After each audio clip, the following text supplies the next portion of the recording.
자, 이런 와중에 이제 명태균, 이거 너무 존재감 없다, 명태균. 명태균 관련한 여러 가지 이제 자료들이 쏟아져 나오기 시작했습니다. 그전에는 이제 썰로 전하는 얘기였는데 이게 증거자료와 함께 공개가 되는 부분인 건데요. 아직까지 황금포는 검찰이 까지 않았습니다. 근데 지금 까져 나오고 있는 내용들은 전부 다 강혜경 씨가 보관하고 있던 사무실 PC에서 나오는 거거든요.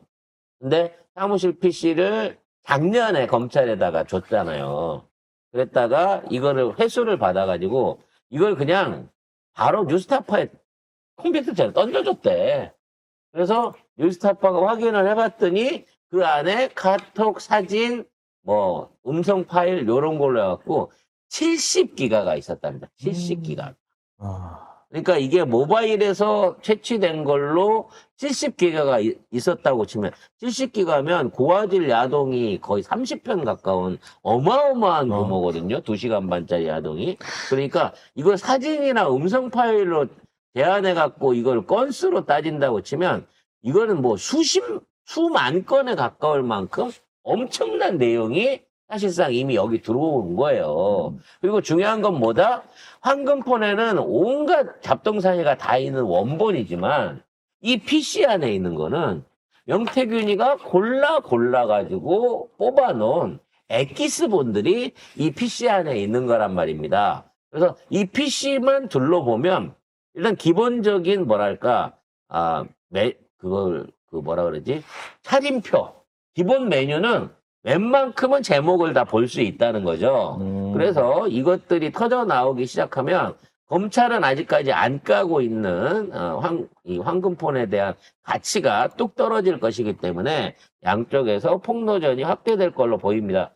근데 이제 가장 충격적인 거는 이태원 참사 관련해가지고 그때도 한번 말이 있었습니다만 실제적으로 그러니까 대책이라는 말도 이상하지만 이태원 사태를 어떻게 뭉갤 것인가, 이 정권의 위기를 어떻게 뭉갤 것인가라는 방안에 대해서 명태균이한테 조언을 구했고, 그리고 거기에 맞춰서 조언을 해주니까 고맙습니다라고 문자를 남기며 실제적으로 그게 실행이 됐었다는 정황이 공개가 된 거죠. 감사합니다 했던 거죠. 감사합니다 이렇게 했다는 거죠. 참사 다음 날 명태균이 김영선 의원에게 이태원 할로윈데이 사고 방지 법령 개정 준비하세요 라는 문자를 보냅니다.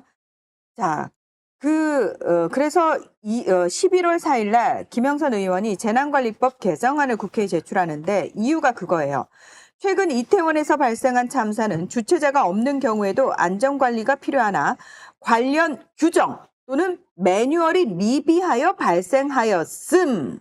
그러니까 다시 말해서 이 정부가 제대로 대책을 세우지 못했다, 대응하지 못했다라는 책임을 피하기 위해서 관련 법률에 구멍이 있어서 일어난 일처럼 일종의 프레임을 기획을 한 거예요, 명태균이. 이런 행사가 있게 되면 경찰은 어떻게 해야 되고, 소방은 어떻게 해야 되고, 이런 것들이 원래 재난 대비 매뉴얼로 있었고, 22년 동안 그걸 지켜왔는데, 그날만 유일하게 이 매뉴얼이 작동을 안 했단 말이에요. 정말 우연하게도. 자, 그래서 그날 11월 4일 날 여사님, 민주당의 공격을 미리 방지하려고 김영선 의원이 선제적으로 법안을 발의하였습니다. 라고 보내니까 이것도 다 짜고 쳤네. 그러니까. 김건희가 감사합니다.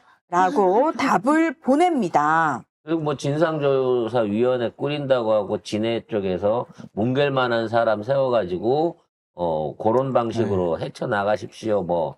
대국민 발표는 어떻게 하고 이런 세세한 내용들까지도 명태균이 다 조언을 해줬다는 거예요. 그리고 11월 24일 날 국회가 본회의를 열고 이태원 참사 진상 규명을 위한 국정조사 계획서를 통과를 시키니까 김건희가 이번에는 먼저 명태균한테 카톡을 보냅니다. 어찌하면 좋을까요? 이 상태에서 어떻게 하는 게 좋을지 의견 주세요. 사태 파악은 이미 다 됐으니 라고 보내는 거예요. 어떻게를 티글자를 쓰는군요. 얘는. 어떻게? 본인 발음대로 쓰는군요. 얘는. 아니, 띄어쓰기도 안 해. 뭐야.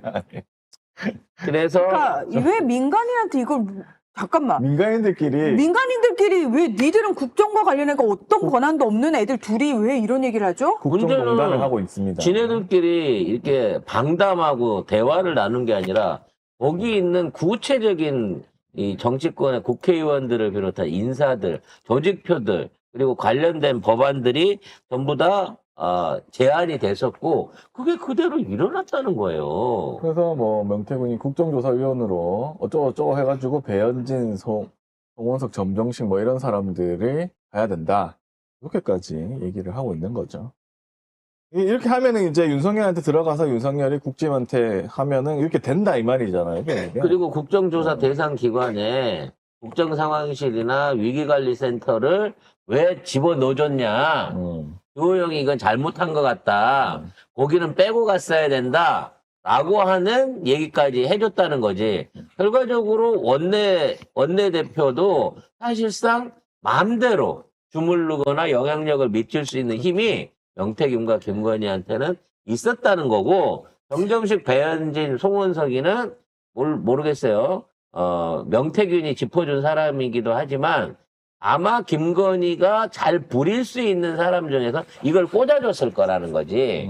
그러니까 얘네들도 명이 묻었고 건희가 묻어있는 사람들일 가능성이 높다라는 생각이 들게 됩니다. 나중에 파보면 다 나와. 그리고 이태원 참사에 관련된 일종의 그동안은 이제 못 밝혀냈던 이태원 참사 특위가 못 밝혀내고 있었던 내용들을 아마 이 구체적인 요 내용들, 이 시기에 맞춰가지고 당정이 무슨 짓을 했는가를 연결고리를 해보면 또는 명태균이 여기에 대해서 제대로 된 증언을 해주게 되면 이게 누구 머리에 나와서 어떤 방식으로 축소를 시켰는지 요것도 조만간 밝혀지면서 억울함이 풀리게 될 수 있을 것으로 생각이 됩니다. 그게 정말 나라 일을 이 진짜 아무것도 아닌 명태균, 김건희가 모든 분야에서 사실상 다 주물렀다라고 하는 게 진짜 국정뿐만이 아니라 뭐 정당도 농단한 거고 뭐 다 뭐 지맘대로 다 한 거잖아. 예.